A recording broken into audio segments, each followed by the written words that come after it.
ఇవే ఇవే జీవన తరంగాలు, ఇవే ఇవే జీవన తరంగాలు, జీవన తరంగాలు. లిప్స్టిక్ కొద్దిగా చూసుకో. బానే ఉంది కదా. ఎక్కువగా ఉంది, కొద్దిగా తగ్గించు.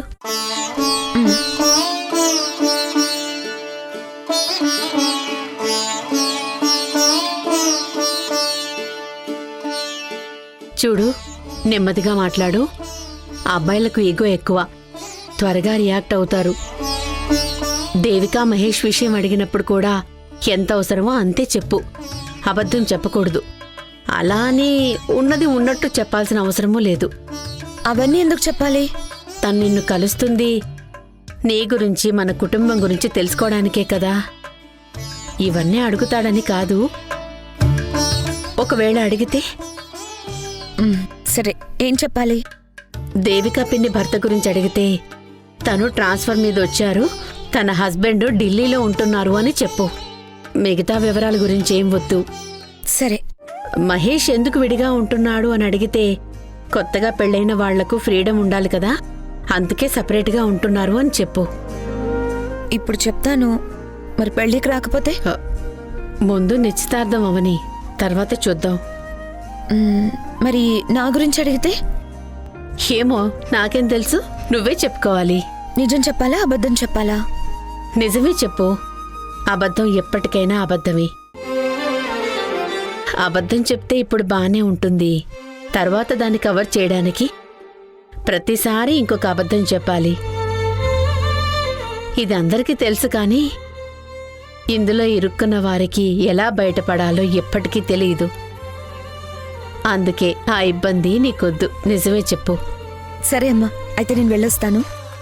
ఇంటి పెద్దల సమక్షంలో జరగాల్సిన తంతు. అప్పుడు మేమంతా ఉంటే నీకు ధైర్యంగా ఉండేది. ఇప్పుడు నువ్వే మేనేజ్ చేసుకోవాలి.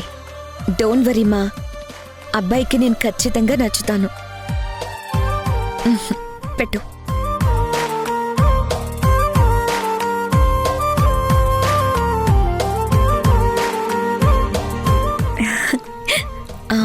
అమ్మా, ఒకవేళ అబ్బాయి నాకు నచ్చకపోతే? భయపడకుండా నాకు చెప్పు. ఇది కాకపోతే ఇంకొకటి. నీకు అమ్మను నేనున్నాను. ఈ అమ్మకు బరువు కాకూడదని నువ్వు తొందరపడి నిర్ణయం తీసుకోకు. నా సాయశక్తులా నీకు నచ్చిన సంబంధం తీసుకొచ్చి మనకున్నంతలో పెళ్లి చేస్తాను. అది నా బాధ్యత.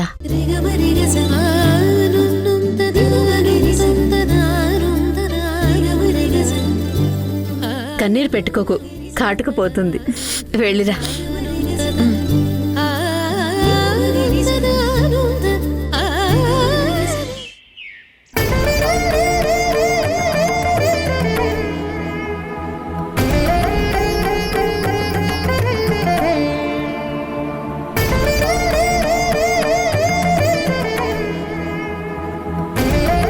తాళి ఇమ్మని అడగడం, నిన్ను మళ్ళీ పెళ్లి చేసుకుంటానని చెప్పడం, అన్నీ నీ మనసులో నా మీద ఇంకా ప్రేమ ఉందా లేదా అని టెస్ట్ చేయడానికి నేనాడిన చివరి నాటకం.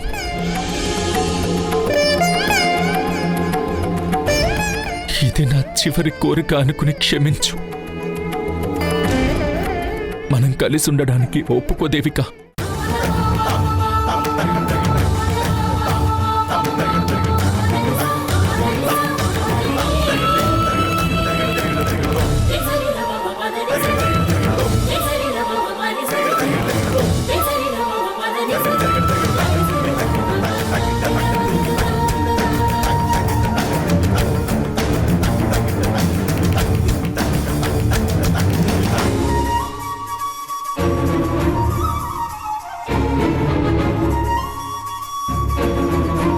కళ్యాణ్లో వచ్చిన ఈ మార్పు నిజమేనా?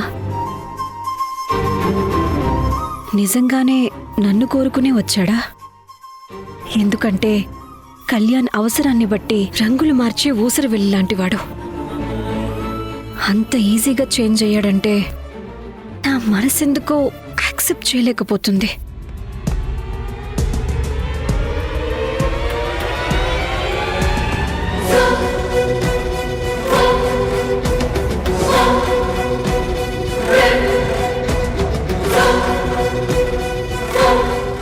8 సంవత్సరాలు కలిసున్నాను. అతని బిహేవియర్ నాకు బాగా తెలుసు. తన అవసరం తీర్చుకోవడానికి మళ్ళీ కొత్తగా ఎమోషనల్ డ్రామా ఆడుతూ నాకు దగ్గర అవ్వాలని చూస్తున్నట్టు అనిపిస్తుంది. నమ్మించి చేసేది మోసం, నమ్మిస్తూ చేసేది నమ్మక ద్రోహం. మొదటిది భవిష్యత్తును నాశనం చేస్తే రెండోది జీవితాన్ని నాశనం చేస్తుంది. కళ్యాణ్ గతంలో నాకు నమ్మక ద్రోహం చేశాడు. అలాంటి మనిషిని నమ్మి మళ్ళీ నా లైఫ్లోకి ఎలా తీసుకోవాలి? No, it's not right. ఒకసారి చేసిన తప్పుని రిపీటెడ్గా చేయటం నేరం. అది చేయటం నా వల్ల కాదు.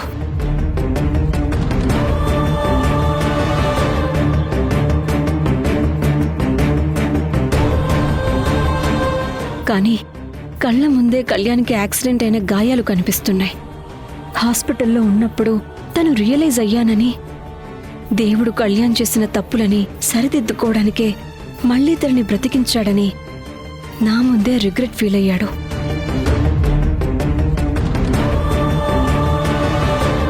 యాక్సిడెంట్ అయినప్పుడు గాని, వారం రోజులు హాస్పిటల్లో ఉన్నప్పుడు గాని నాకొక్కసారి కూడా ఎందుకు కాల్ చేయలేదు?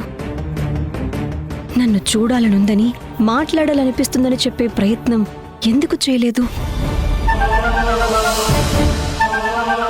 ఒకవేళ మోహన్ చెల్లక నాకు కాల్ చేయలేకపోయాడా?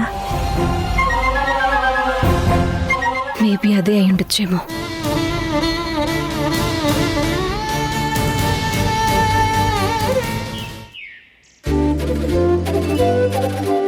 మా అమ్మయ్య మీ గురించి చెప్పారు. నా ఫ్రెండ్స్ అందరినీ అడిగాను. మీ కాలేజ్ కొలీగ్స్తో కూడా మాట్లాడాను. అందరూ చాలా ఎక్స్ప్రెసివ్ అని చెప్పారు. I like the way you express. Thanks. మిమ్మల్ని కలిసినందుకు నాకు చాలా హ్యాపీగా ఉంది. నాకు నాన్న లేరు, అమ్మ ఊర్లో ఉంది. జాబ్ కోసం 6 ఏళ్ల కింద అమెరికా వెళ్ళాను. మా అమ్మాయితో కూడా రెగ్యులర్గా కాంటాక్ట్లో లేను. మా మామయ్యకు పిల్లలు లేరు. మా అత్తమ్మకు భయం, నేను మా మామయ్యకు దగ్గరైతే తనను ఎక్కడ దూరం పెడతారేమో అని. అందుకే మామయ్యతో రెగ్యులర్గా టచ్లో ఉన్నాను. చాలా రోజుల తర్వాత పెళ్లి సంబంధం కోసం మాట్లాడాను. ముందైతే 20-30 మంది అమ్మాయిలను చూశాక అందులో ఒకరిని సెలెక్ట్ చేసుకుందాం అనుకున్నాను. కానీ అలా చేయడం మనసుకు నచ్చలేదు. నా పెళ్లి కోసం అంతమంది అమ్మాయిల్ని ఇబ్బంది పెట్టడం కరెక్ట్ కాదనిపించింది. అందుకే వద్దని చెప్పాను. అందుకు వద్దని చెప్పారా? అవును, అందుకే. అంతమందిలో ఎవరైనా నన్ను రిజెక్ట్ చేస్తే నాకు అవమానం. అబ్బాయిని కదా. ఒకవేళ నేను ఒప్పుకోకపోతే? చూసింది నాకు, మా మామయ్యకు, మీకు, మీ ఇంట్లో వాళ్ళకి తప్ప ఈ విషయం బయటికి ఎక్కడా రాదు. మీరు నాకు రైట్ పర్సన్ అనుకున్నాకి మిమ్మల్ని కలవడానికి వచ్చాను. కాబట్టి రిజెక్ట్ చేయరని నమ్మకం ఉంది. ఒకవేళ ఒప్పుకోకపోతే చాలా ఇన్సల్ట్గా ఫీల్ అవుతాను. బయటికి ఎక్కువ మందికి తెలియదులే. అందుకే నన్ను నేను కన్విన్స్ చేసుకుంటాను. సో ఎక్కువ మందికి తెలిస్తే మీ ఈగో ఎక్కువ హర్ట్ అవుతుందన్నమాట. లేకపోతే బీ కూల్. So nice. తెలివైన వారు మీరు. ఇలాంటి తెలివితేటలు ఎక్కువయ్యానే వాటిని కంట్రోల్ చేసుకోవాలని ఒక తెలివైన అమ్మాయిని చూసి పెళ్లి చేసుకోవాలనుకుంటున్నాను. ఇంతకు మీరు మీ గురించి చెప్పనే లేదు? ఎంఏ చేశాను. అది మీ క్వాలిఫికేషన్? జాబ్ కూడా చేస్తున్నాను పార్ట్ టైం. రెజ్యూమ్ తీసుకొచ్చారా? రెజ్యూమా? దేనికి? మీరు ఇంటర్వ్యూలో డీటెయిల్స్ చెప్తున్నట్టు చెప్తున్నారు, అందుకే.